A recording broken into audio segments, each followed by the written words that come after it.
أصدقائي الأعزاء في كل مكان، صباح الخير عليكم وأهلا بيكم في فيديو جديد. طبعا الفيديو المرة دي أو عنوان الفيديو مش خادع، ولا أنا بحاول أجيب ناس تشوف الفيديو أو كده. عنوان الفيديو حقيقي، وده قصة أنا واخدها من بوست عن حد كتبه عن شخص مر بالتجربة دي. تمام. فأنا هحاول أحكي القصة باختصار، واقول الرأي اللي هو ده، ورأي بعض الناس المتفقة مع البوست، والرأي الآخر مش من وجهة نظري. يعني أنا هحاول ما افرضش وجهة نظري على حد، بس هفرض وجهة نظر الرأي الآخر اللي هو فيه جزء منه أنا متفق معاه. تمام. آه بالمختصر المفيد البوست، ولو حد عاوز البوست برضو ممكن أبقى أنشره عندي في الصفحة يعني. البوست بالمختصر المفيد، واحدة بتقول إن هي كانت متابعة جروبات الهجرة لأمريكا والسفر لأمريكا ودخلت في قصة الحلم الأمريكي. وقالت إن كل اللي كان مكتوب في الجروبات كذب، وكل الفيديوهات اللي كانت بتشوفها كذب. وإنها اتصدمت بالواقع بعد ما جت أمريكا. رقم واحد، قالت إن هي وجوزها سابوا شغلهم وسحبوا فلوس كتير جدا بعد ما اتقبلوا وسافروا أمريكا. طبعا الوضع كان صعب جدا بالنسبة لهم، وصرفوا كل الفلوس اللي معاهم. موضوع الدراسة كان صعب جدا، وإن هم يعدوا بمراحل الامتحانات اللي هي لتعديل أو المعادلة للشغل التخصص اللي هم كانوا فيه. هي كانت كاتبة إن جوزها مهندس، وللأسف معرفش يشتغل مهندس. سقط في الامتحان مرتين، وموضوع الدراسة كان صعب جدا، ما عرفوش يتقبلوا في المدرسة عشان مثلا يحاول يدرس من تاني أو يعادل الموضوع بتاعه. والموضوع كان شبه صعب بالنسبة له. اضطر يصرف الفلوس اللي معاه كلها، واضطر يشتغل شغلانات مش مناسبة ليه من وجهة نظرهم. وبعدين اتكلمت عن جزئية المدارس الحكومية، وان المدارس الحكومية صعبة، وان الموضوع فيه عنصرية جدا، غير الافكار السامة اللي بيدوها في دماغ الاطفال عن الالحاد وعن الشذوذ وعن الحاجات اللي ما فيهاش اي قيم انسانية والكلام ده كله.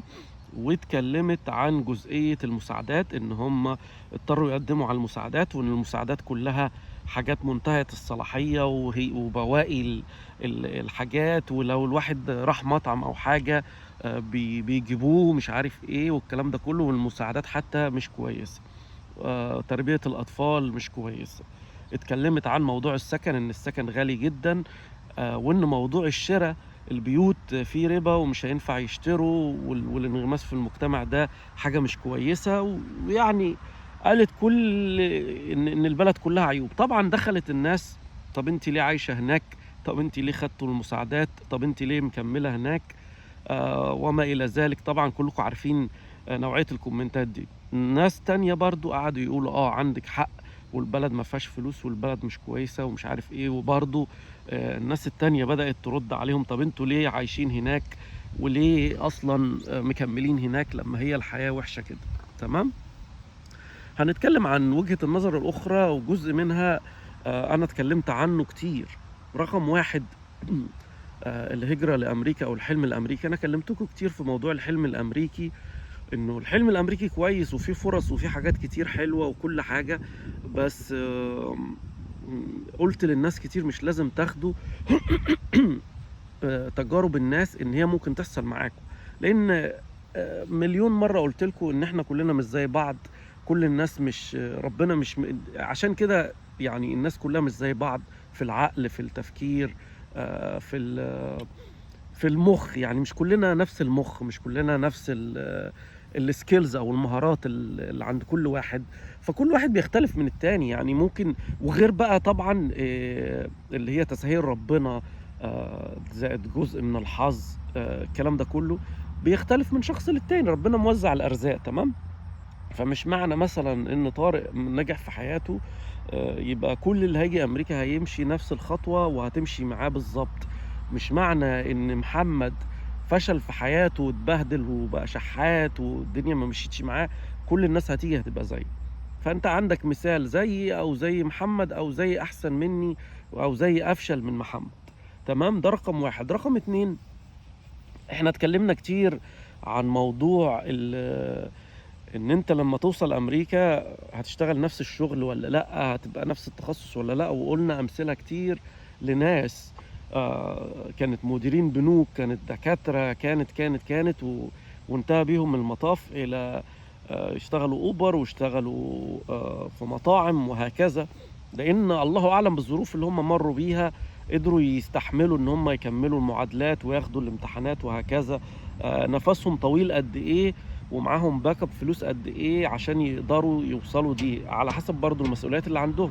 لان احنا قلنا ان في ناس كتير بتبقى على بال ما توصل امريكا ممكن تكون باعت اللي وراها واللي قدامهم، وما عندوش امكانيه انه ياخد الامتحان الا مره واحده مثلا، وبعد كده مضطر ان هو يشتغل اي حاجه تانية، فبيضطر يفقد الامل وما يكملش يعني في التخصص بتاعه.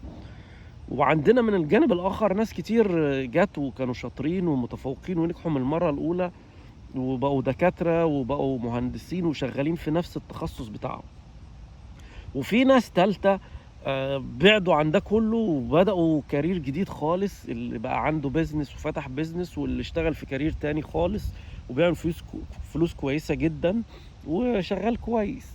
تمام. وفي بقى عندك الرابع اللي هو ما فيش اي حاجة ظبطت معاه ومتبهدل وبيلعن ويسب في البلد وقرفان حياته. وفي النوع الخامس اللي احنا قلنا ان هو كده كده اصلا ده مش فارق مع الهجرة، هو جاي يعمل فلوس بس، فشغال اي شغل بيعمل فلوس ومش متقبل الحياة هنا اصلا وكارهها، بيعمل فلوس يبعت مصر يشتري عمارات ويشتري عقارات ويشتري بيوت ويقعد يرجع. ومعرفش بقى هو في خطته ان هو يرجع يستقر في بلده امتى، مش عارف، بس دي نوعية اخرى من الناس. بالنسبة للجروبات بتاع امريكا قلت لكم مليون مرة، يعني انتقوا اللي انتوا تشوفوه، ما تصدقوش كل حاجة، ومش لازم يبقى كل حاجة بتتقال هي هتبقى واقعية او 100%.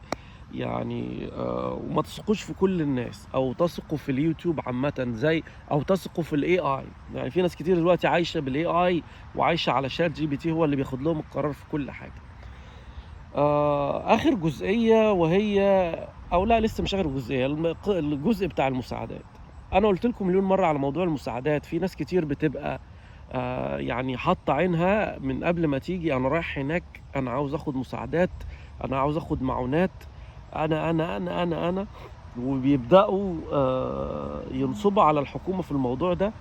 فناس كتير جدا واخده موضوع من غير حقها. طبعا الموضوع صعب ولازم اوراق ولازم كتير، بس ناس كتير وصلت للسكه او للطريقه اللي هي الملتويه ان هم يقدروا ينصبوا عليهم. فعشان كده الحكومه بقت مشدده على الموضوع اكتر من الاول، آم، آه، لدرجه ان هو مأثره على ناس فعلا هي مش قادره و ويستحقوا الحاجات دي، يستحقوا الإعانات سواء الأكل أو الطبي. بمناسبة الموضوع الطبي، أنا عمري ما قلت إن موضوع التأمين الصحي أو المستشفيات هنا أحسن حاجة، قلتها في أكتر من مرة. بس البلد فيها عيوب زيها زي كل الدول. طبعا الحروب والحاجات دي كلها مأثرة على كل البلاد ومأثرة على البلد هنا. الاقتصاد برضو مش احسن حاجة، الدنيا غالية، بس الناس عايشة كويس. ناس كتير عايشة كويس، وناس عايشة احسن من الكويس، زي ما موجود في مصر وفي كل الدول العربية. عندك ناس فوق وناس تحت، بالرغم من الدنيا غالية والدنيا بايظة، بس في ناس عايشة كويس.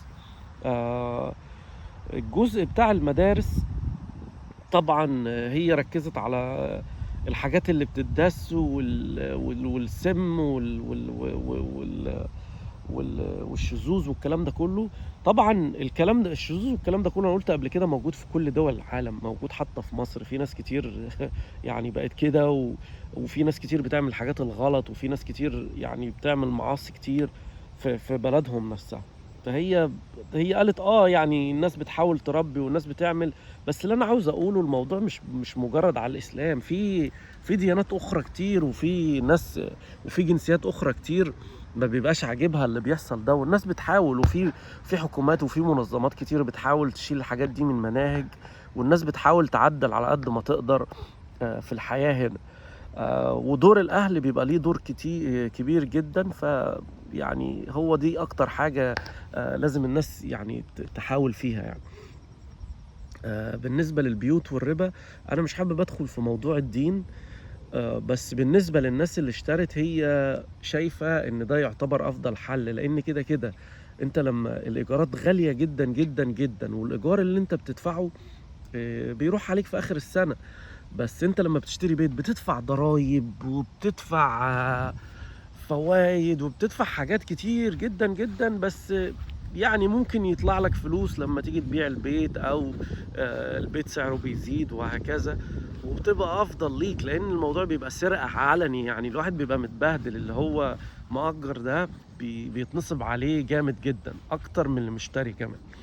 آآ دي وجهة النظر اللي البوست كان موجودة، ودي وجهة نظر ناس يمين وشمال. أنا عاوز أعرف رأيكم في الفيديو إيه تحت. آمم ولو تابعتني لآخر الفيديو شكرًا لمتابعتكم، وانتظروني في فيديوهات تانية إن شاء الله، أشوفكم على خير، مع السلامة.